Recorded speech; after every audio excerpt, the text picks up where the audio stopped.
अस्सलाम वालेकुम वरहमतुल्लाहि वबरकातुहू। उम्मीद है अल्लाह के करम से आप सब लोग खैरियत से होंगे। तो आज हम बात करेंगे वज़ू के ऊपर। वज़ू, वुदू या इंग्लिश में कहेंगे एबोल्यूशन। अब दौद का जो लफ्ज़ है वो उर्दू में तो हम उसको ज़ौद बोलते हैं, लेकिन सही उसके जो मखरज हैं वो दौद हैं। तो फिर इसलिए हम अरबी के हिसाब से वुदू ही कहेंगे इंशाल्लाह, क्योंकि कुरान में इसी तरह से लिखा हुआ है, ठीक है? अच्छा, वुदू क्या है? अब आज हम ये सीखेंगे और करना कैसे है, उसके फ़राइज़ क्या हैं और उसकी सुन्नतों में क्या-क्या आता है। क्योंकि ये इम्पोर्टेंट है हमारे लिए इसको सीखना, क्योंकि कई दफ़ा ऐसे होता है कि हम सफ़र में होते हैं और बहुत जल्दी होती है हमें, तो इतना टाइम नहीं होता कि हम 3-3 दफ़ा मतलब सारा कुछ धो सकें। तो हम सिर्फ़ ये देखेंगे कि अगर इन अहकामात को हम पूरा कर लें, तो हमारा वुदू हो जाएगा। तो इंशाल्लाह फिर हम देखते हैं कि वुदू को कंप्लीट करने के लिए क्या करना चाहिए, उसका सुन्नत का क्या तरीका है और उसके फ़राइज़ क्या हैं इंशाल्लाह। तो सबसे पहले हम ये देखेंगे कि कुरान में सूरह माइदा में हमें क्या कहा गया है। सूरह माइदा में आयत नंबर 5 में अल्लाह ताला ने हमें हुक्म दिया है कि ए ईमान वालों, जब आप नमाज के लिए खड़े हो जाओ, तो उससे पहले नमाज के लिए जब खड़े होना है, तो उससे पहले आप अपने चेहरों को धो लें, अपने हाथों को कोहनियों तक धो लें, अपने बाजुओं को कोहनियों तक धो लें, अपने सर का मसा कर लें और अपने पाँवों को धो लें, दोनों पाँवों को। अब कुरान में हुक्म दिया गया कि इसको एक-एक बार धो लेना चाहिए, ठीक है?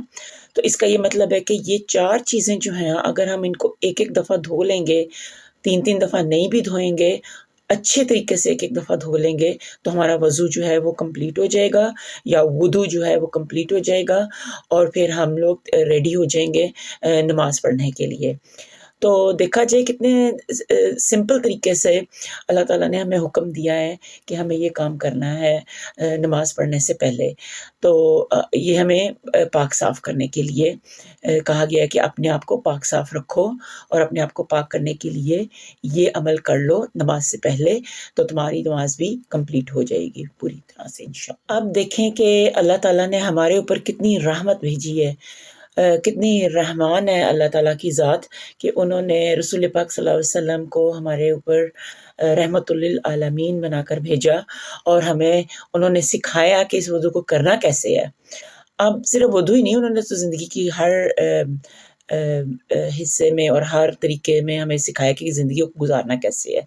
लेकिन क्योंकि हम वुदू की बात कर रहे हैं, इसलिए हम उनका वुदू का तरीका देखेंगे।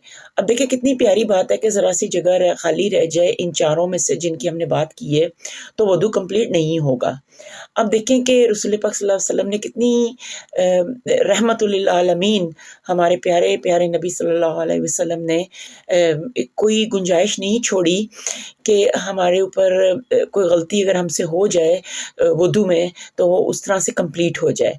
तो उन्होंने हुक्म दिया कि या उन्होंने हमें दिखाया कि हर वुदू को 3-3 दफ़ा धो लिया जाए, ताकि गुंजाइश ना रहे कि कोई चीज़ कोई जगह जो है वो खाली रह गई है थोड़ी-सी भी। तो कितनी प्यारी बात है ये कि किस तरीके से रसूल पाक सल्लल्लाहु अलैहि वसल्लम ने हमें बताया कि 3-3 दफ़ा सारे वुदुओं को धो लिया जाए। तो किस तरीके से किया जाए वुदू सुन्नत के लिहाज से? तो सबसे पहले हमें चाहिए कि हम नियत कर लें वुदू की कि हम वुदू करने लगे हैं। उसके बाद हमें चाहिए कि हम अपने हाथों को 3-3 दफ़ा धो लें, सीधे हाथ से शुरू करें और 3 दफ़ा दोनों हाथों को धो लें। उसके बाद हमें चाहिए सुन्नत के लिहाज से कि हम 3 दफ़ा कुली कर लें अच्छे तरीके से, ताकि मुँह के अंदर कोई अगर चीज़ लगी हो, तो वो हमारी साफ़-सुथरी हो जाए, हमारा मुँह साफ़ हो जाए। फिर उसके बाद हमें अपने नाक को साफ़ करना है। अपने सीधे हाथ से पानी डाल सकते हैं, लेकिन थोड़ा-सा ध्यान रखें कि ज़रा उल्टे हाथ से उसको ज़रा साफ़ कर लिया जाए, अगर अंदर कोई गंद वग़ैरह लगा हो तो अच्छी तरह, और 3-3 दफ़ा करें ताकि कोई गुंजाइश ना रह जाए गंदगी की। फिर उसके बाद हम अपने चेहरे को 3 दफ़ा यहाँ से चिन तक और दोनों कानों के साइडों से लेके 3-3 दफ़ा इसको धोना है। ये हमारे वुदू का अगला हिस्सा है। उसके बाद हमें अपने बाजू, हाथ, कोहनियों तक अंदर-बाहर से 3 दफ़ा گیلا کرنا ہے، پانی گزارنا ہے، مسح نہیں کرنا، کیونکہ یہ ایک وضو کا فرض ہے، اور قرآن کے اندر اسی طرح سے کہا گیا کہ اس کو اوپر پانی گزارا جائے، دونوں بازوؤں کو باری باری اسی طرح سے دھو لینا چاہیے۔ اس کے بعد ہمیں سر کا مسح کرنا ہے، تو سر کے مسح کے لیے پانی لے کے آپ جھاڑ دیں، ہاتھ گیلے ہونے چاہیے، اور اپنے سر کا مسح کر لیں، اور یہ کمپلیٹ آپ کا ہو جائے گا۔ بالکل، اب باقی وضو ہو گئے کمپلیٹ، تو اس کے بعد آخری جو وضو ہے، ہمارے پاؤں رہ گئے، تو سنت کے طریقے سے کس طریقے سے پاؤں کو دھویا جائے۔ پہلے سیدھا پاؤں ہم 3 دفعہ دھوئیں گے اپنے ہاتھ کے ساتھ مل کے، بہت زیادہ ملنے کی ضرورت نہیں ہے، لیکن چلیں اگر کوئی گند لگا ہو تو پھر وہ اتر جاتا ہے، لیکن 3 دفعہ میک شور کریں کہ کوئی جگہ خالی نہ رہ جائے۔ اس کے بعد جو الٹا پاؤں ہے اس کو ہم 3 دفعہ دھوئیں گے، تو پھر ہمارا سنت کا طریقہ کمپلیٹ ہو جائے گا وضو کا۔ الحمدللہ اللہ تعالیٰ نے ہمیں توفیق دی کہ ہم نے وضو کا طریقہ سیکھا آج کرنے کا، اس کے فرائض ہم نے سیکھے، اور اس کا وضو کا ہم نے طریقہ سنت کے حساب سے بھی سیکھا۔ امید ہے کہ اب ہم تھوڑا سا دھیان سے کیا کریں گے وضو، کیونکہ وضو کرنے سے بھی انسان کی نماز کے اندر خشوع آتا ہے، اور جس کی وجہ سے اللہ تعالیٰ کو خوشی ہوتی ہے، اور اللہ تعالیٰ کو خوشی ہوگی تو پھر یہ ہماری نماز جو ہے وہ اچھے طریقے سے قبول ہوگی۔